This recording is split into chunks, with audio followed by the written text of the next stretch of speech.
Hello, everybody, and welcome back to Zelda Classic Rites of Lineage. I'm Isolated76, and to get this out of the way, yes, I am the creator of this game, and I do have my developer's notes. So, welcome to the Earth Dungeon. This was the second dungeon that was created. And this is very often the first dungeon that people end up doing.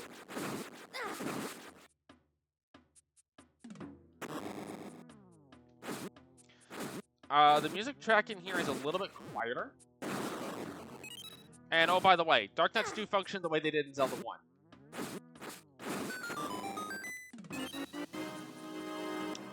Map, you can see this place is a bit expansive.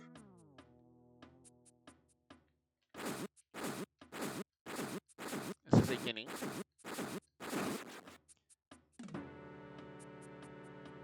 And block pushing puzzle! Doesn't everybody love block puzzles? So your goal is to get all of the switches pushed so that you can open this up. Now, the arrows indicate which direction the blocks can move. So, for example, you can go here and push that up. And that answers that spot. There may be multiple solutions to a given puzzle. And we can push that in the corner. Now we can push this along. Push that down, push that over there. Push that up, and... Ooh, interesting. I actually have to reset that. It's been a little bit since I've seen these block puzzles, folks. So we actually want to push this down. Then push that there, that up. This over to here.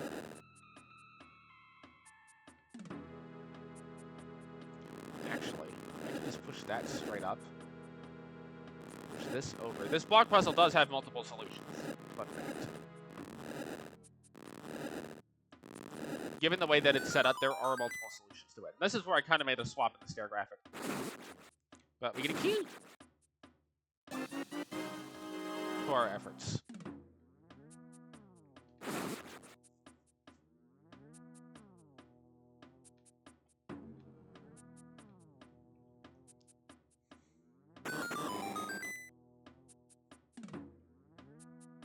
Notice that the red doors are showing up here even though it's open. That's because it indicates that one side, at least one side, is locked. It does not have to be both sides are locked.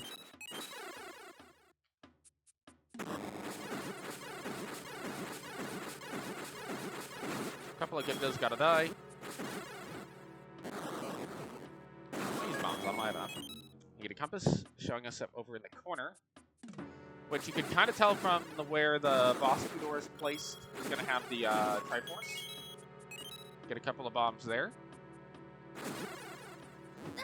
Then you have some Zulls that you can kill. The key spawned on top of me. Normally it shows up halfway behind this torch, but I just picked it up instantly. And I'm aware the background music in here is a little bit quiet. I did try to raise the volume on its sub. But wait.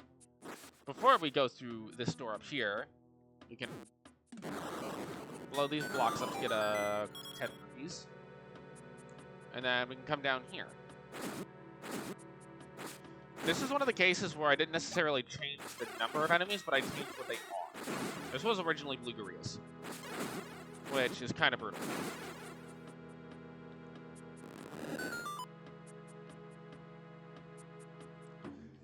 And this is the first dungeon that, well, this is most likely the first dungeon you're going to see that has multiple. I need to go around. So there's a key down here that you can pick up. Also, if you kill all these guys, you can push that block to get the 10 rupee. I'm going to skip it.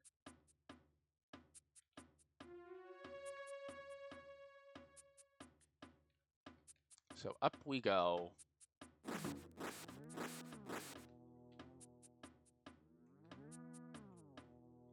So now we come back around, pick up that key. That gives us 3 keys.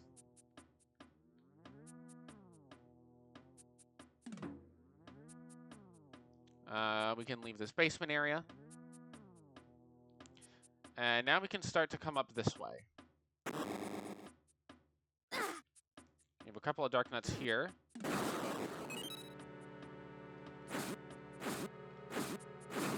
kill them if you so choose for a 5-er. We'll come back to this room later. Right now, I want to do this room. So you can pick up 5 arrows here, which puts us to our max of 20. But, push that block, the staircase appears. The 2 different colored blocks are supposed to be the indicator that, oh, maybe you can push those. That's going to lead you up to this room. Now, there was in the demo a possible soft lock if you used your keys poorly in this dungeon that I had not accounted for. Here's your mini-boss. Sort of mini-boss of the dungeon. But you get the bow, shoot arrows until you run out.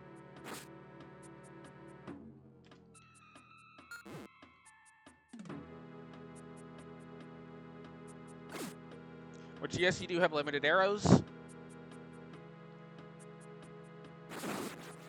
But thankfully, we already have 19 of them, so we're good. We're not going to go that way just yet. We're actually going to go this way first. Kill these guys off. Or get grabbed by them and go back to start. So, wall masters function as wall masters.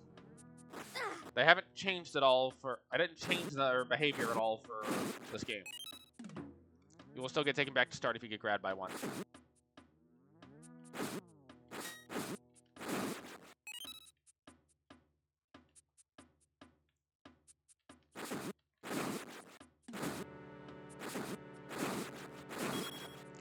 Alright, so now we're going to go through this room. So the solution to this block puzzle is to push the blocks into the shape of an arrow heading towards the door that you want to go through. And I screwed it.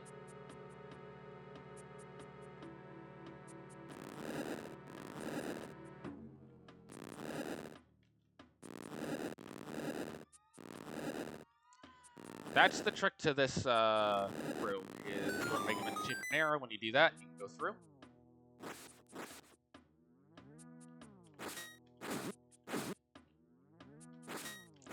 Now, you do want to clear this room while you're up here. Remember, we saw that locked door earlier. There's a key. The soft lock was you had to go through here to get to that last key.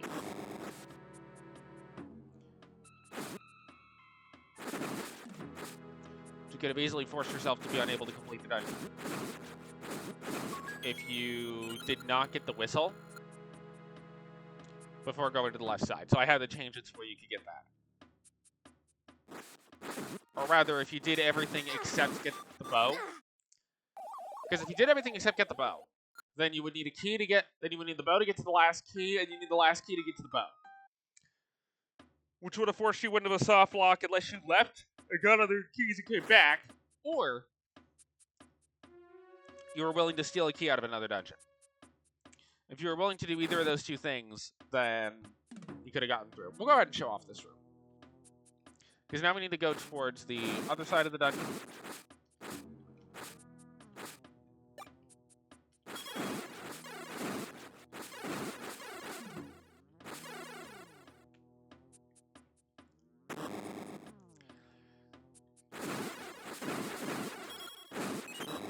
So we do need to go in here first. And fight our first Dodongo of this year.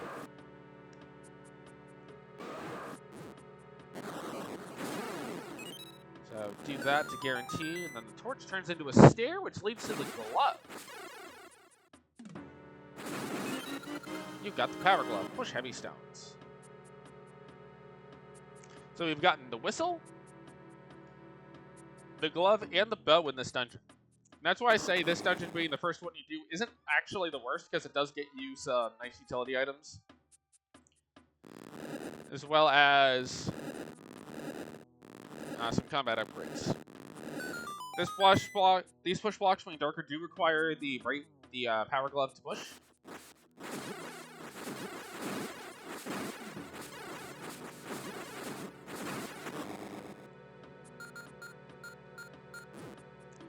And this room is dark. You can light it with the torch or the lantern. Come down here.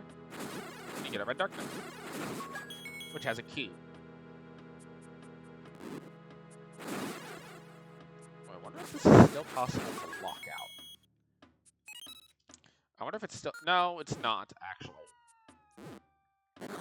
Yeah, I don't think it's possible to lock yourself out of being able to complete at this point, because you'll always have that key available. This is a reverse diagonal block room, leading to a reverse spiral. Again, a lot of Zelda 1 room layouts are used. They're just used differently. Now, thinking about it, you should not be... It should not be possible to lock yourself out of completing this mission with that being there. Because as you saw, I ran out of keys, but I got a key to go in here. Say hello to Dig Dogger.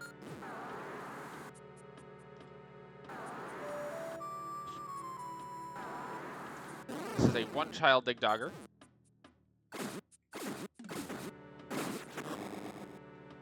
I do recommend using arrows if you can, as they deal more damage. But that gets you your boss key, located in a pseudo-Triforce room. Alright, so now we need to go back to the other side of the dungeon.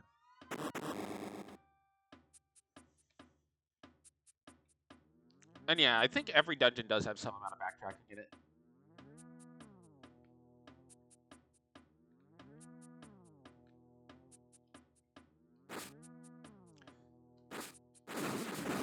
If you know the room layouts well enough, you can just kind of walk through.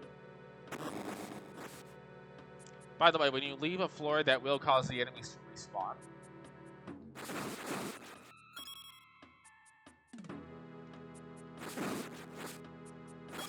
We won't need to do this block puzzle again, which is fine.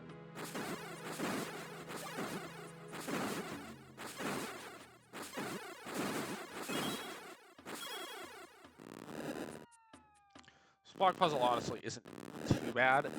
It does take a little bit, just because you got to push all the blocks, but it's not necessarily a bad puzzle. I hope not. If it is, people tell me it's a bad puzzle.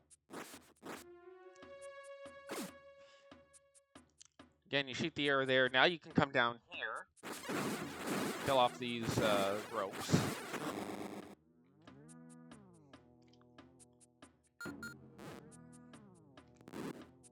As you can see, we have a reverse of the maze room. Now this is the room that originally had a key in it. This was where if you used all of your keys before getting the bow, you could absolutely lock yourself out of being able to. So I replaced it with a red rupee.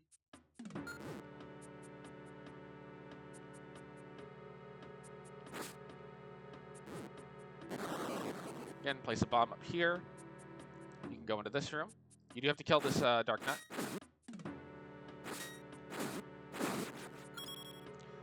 That's this corner block you push. That reveals the staircase. The statues do attack you in this room. Be careful. And if you're low on arrows, you can kill the full voice. Because those blocks to lower and get more arrows. For your boss, Goma, who dies very quickly. And with that, we get our Triforce piece. Now, the bow disappears when you pick up the Triforce. I don't know why that is. It just does. It does not make sense to me why it does, but it does. Alright, so the first thing we're going to do is we're going to pick up this red bomb. Now, we're going to go ahead and go to the bonus keys that are associated with this dungeon. The quick trip to the graveyard first. We'll be back here later.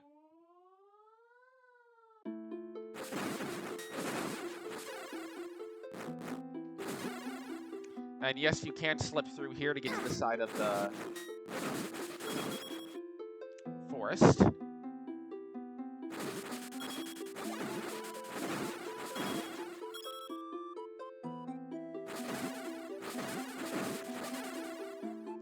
So I think it's time we go to some bonus caves. One of them is located in here. And yes, this is where the visibility problem I was mentioning earlier really comes into play. Because it is hard to see where some of these caves are due to it. Again, another lantern, another fire check needed to get another magic container.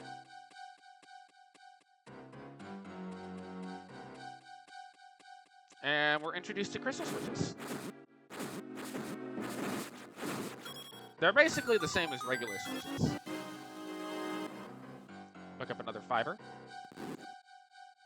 And welcome to the block puzzle.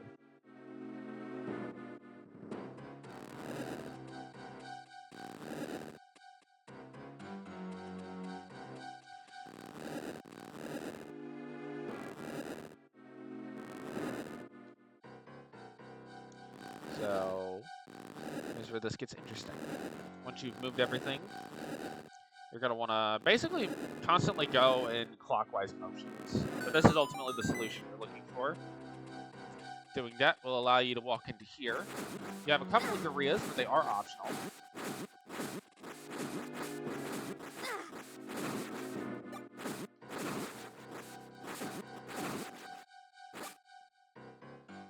You get a piece of heart. That gives you a full heart container. We're up to 7 hearts. Go ahead and light the screen up to show you that the puzzle stays, that the switch stays pressed even after you complete the puzzle. And you know what? I kind of feel like going and getting a sword upgrade. So let's loop around a little bit. We'll hit up another bonus cave on the way, and then we're going to go get a sword. By the way, level 3's main entrance is like right over there. We'll be going there in a second. But I want to get some additional goodies first.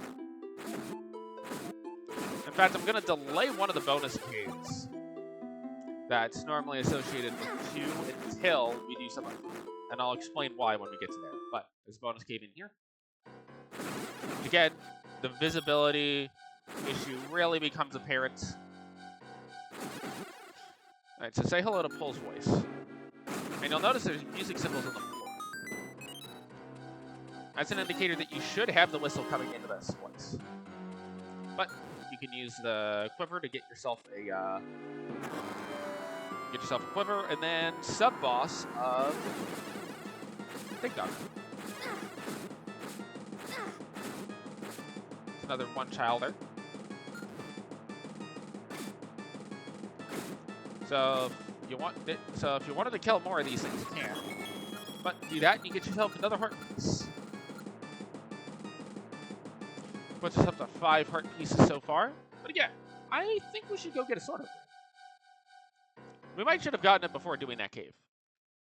Well, let's go ahead and get a sword upgrade.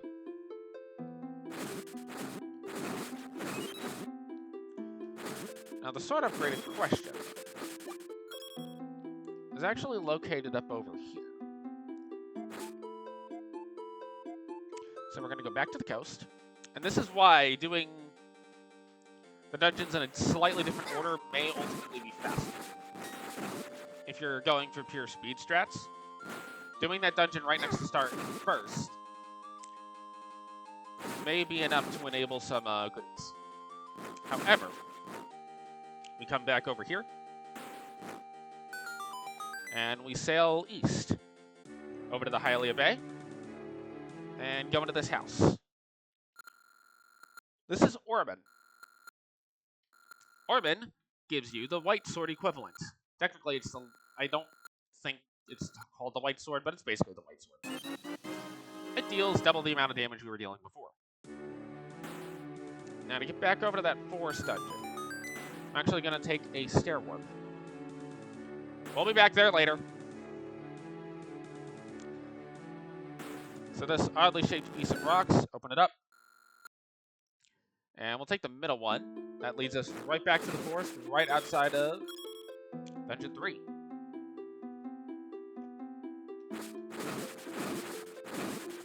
We'll just get some health real quick on this grass. And on the next part, we'll venture into Dungeon 3 inside of this little tree here. Thank you, everybody, for watching, and hopefully you all have the wonderful insert time of day it is for you here.